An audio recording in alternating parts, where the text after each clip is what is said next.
आज हम लोग इक्विपोटेंशियल सरफेस के बारे में पढ़ेंगे। ये इक्विपोटेंशियल सरफेस क्या होता है? जैसा कि नाम है इक्विपोटेंशियल, मतलब एक समान पोटेंशियल। वैसा सरफेस जिसके हर पॉइंट का पोटेंशियल सेम हो, that surface is known as equipotential surface. It can be written as the surface having same potential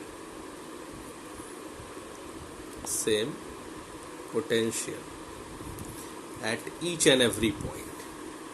Potential at each and every point, known as equipotential surface. Equipotential surface, वैसा surface जिसके हर point का potential एक समान हो, वैसे surface को हम लोग इक्विपोटेंशियल सरफेस कहेंगे। For example suppose a charge plus Q,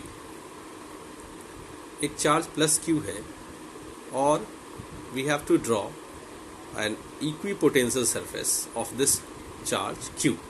हम लोग को इस कहा जा रहा है कि इस प्लस क्यू चार्ज का इक्विपोटेंशियल सरफेस ड्रॉ कीजिए। तो ऐसा करते हैं हम लोग कि अगर इसके चारों तरफ एक यूनिफॉर्म स्फीयर बनाया जाए in such a way that the charge placed at its centre, so that each and every point of this sphere is at equal distance, and that will be r. Hence we can say that the potential at this point on the surface will be kq by r, and this point will be kq by r. So we can say that at each and every point the potential will be kq by r. तो हम कह सकते हैं कि जब सारे point पे same potential है, then this surface is known as a equipotential and equipotential surface.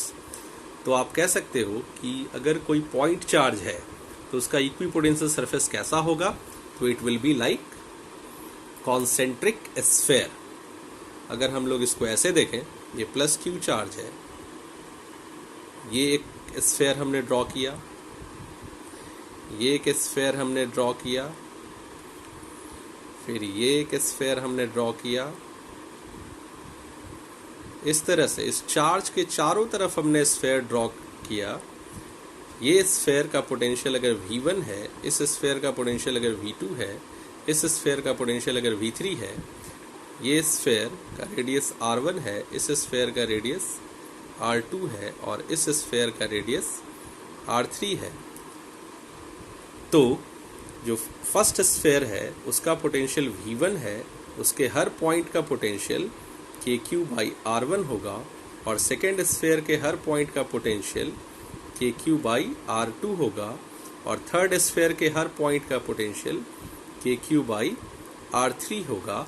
तो हम कह सकते हैं कि these three are the equipotential surface, but V1, V2 and V3 are not same।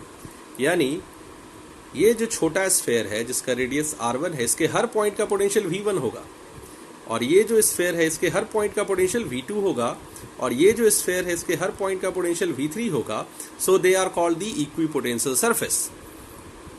तो अब सवाल ये उठता है कि क्या इस सरफेस और इस सरफेस का पोटेंशियल सेम है? तो नहीं, ये तीनों इक्विपोटेंशियल सरफेसेस तो है, बट तीनों का पोटेंशियल डिफरेंट है।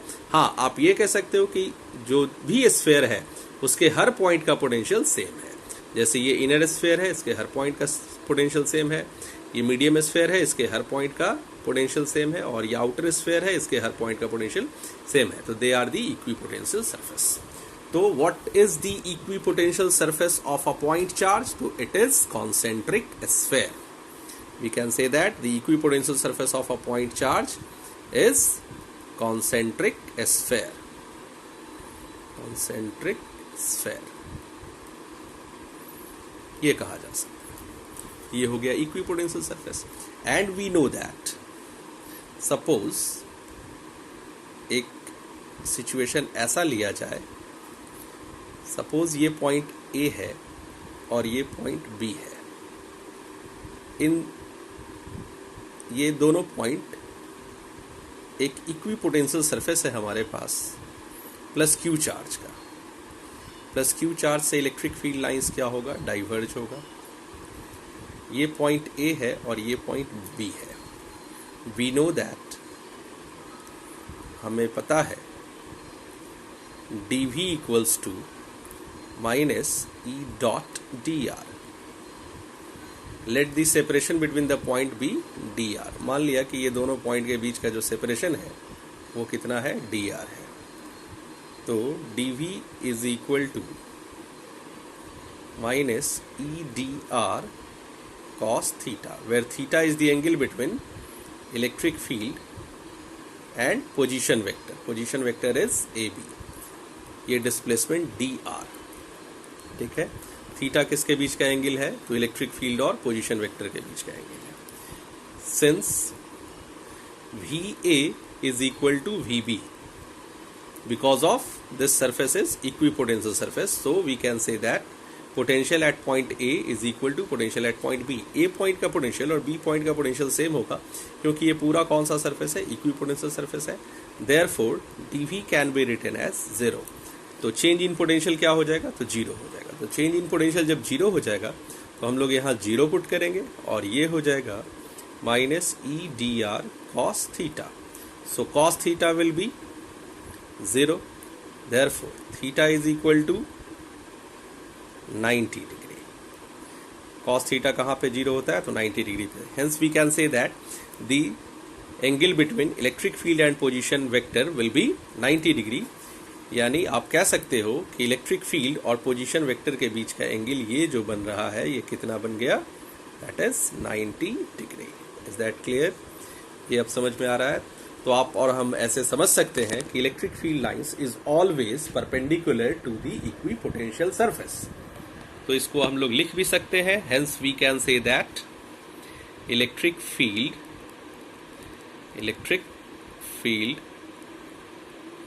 Lines is always perpendicular to the equipotential surface. तो ये कहा जा सकता है कि इलेक्ट्रिक फील्ड लाइंस हमेशा इक्विपोटेंशियल सरफेस से क्या होगा, परपेंडिकुलर होगा, या equipotential surface electric field line से हमेशा परपेंडिकुलर होगा। और ये क्वेश्चन अगर प्रूफ करने के लिए आ सकता है, आप लोग तो कैसे प्रूफ करेंगे? अगर ये क्वेश्चन आता है प्रूफ करने के लिए कि why electric field lines is always perpendicular to the equipotential surface, तो सीधा सीधा क्या करना है कि एक पॉइंट चार्ज लेना है, उसका एक इक्विपोटेंशियल सरफेस ड्रॉ करना है। हमें पता है कि इक्विपोटेंशियल सरफेस एक स्फीयर होता है, इस पे कोई 2 पॉइंट कंसीडर करना है, उसके बीच का डिस्टेंस dr मानना है। पॉजिटिव चार्ज है तो इलेक्ट्रिक फील्ड को डाइवर्ज करेगा। तो इलेक्ट्रिक फील्ड और पोजीशन के बीच का एंगल हमने थीटा मान लिया। तो we know that the relation between electric field and potential will be dv is equal to minus E dot d r. So that dv is equal to minus E d r cos theta. Theta is the angle between electric field and position vector, and we know that on equipotential surface each and every point having same potential, so VA is equal to VB, therefore change in potential is 0, so dV is equal to 0, then cos theta will be 90 degree। तो हम कह सकते हैं कि electric field और position vector के बीच का एंगल 90 डिग्री है, यानी electric field lines is always perpendicular to the equipotential surface. और इसको रिवर्स भी आप कह सकते हो, equipotential surface is always perpendicular to the electric field. ठीक है। अगर एक एग्जांपल हम ऐसा दें कि suppose electric field is along X axis, electric field is along X axis, then draw the picture of equipotential surface. ये बहुत ही इंपॉर्टेंट क्वेश्चन है कि अगर electric field lines X axis की तरफ है, then draw the picture of equipotential surface. तो इक्विपोटेंशियल सरफेस आप लोग कैसे ड्रॉ करोगे? Suppose this is the electric field lines and it is along x axis and this is uniform electric field, then the equipotential surface is on the yz plane. Suppose this is y axis and this is z axis. तो आप कह सकते हो कि equipotential surface कहाँ होगा? तो yz plane पे होगा। अगर इलेक्ट्रिक फील्ड लाइंस कहाँ है, electric field lines X axis पे है, तो इक्विपोटेंशियल सरफेस कहाँ होगा, तो वाई जेड प्लेन पे होगा।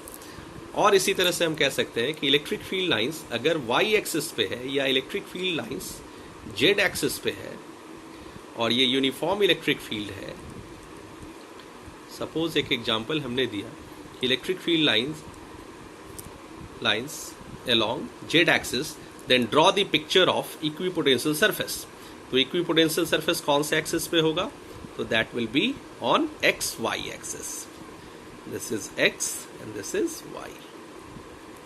ठीक है, तो xy एक्सिस पे इलेक्ट्रिक फील्ड लाइंस होगा और इक्विपोटेंशियल सरफेस होगा, और ये भी हम लोग बना सकते हैं, ये भी इक्विपोटेंशियल सरफेस हो गया।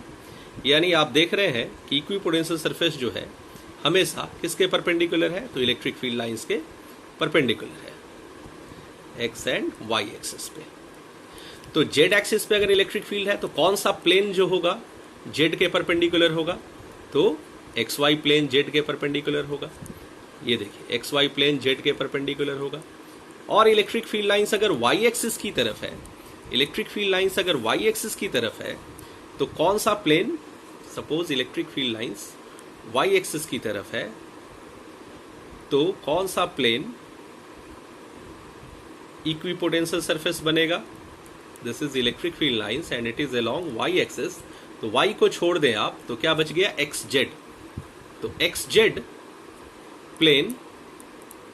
प्लेन जो होगा दैट इज इक्विपोटेंशियल सरफेस होगा। फॉर एग्जाम्पल ऐसे हम लोग कह सकते हैं X Z plane, X Z plane,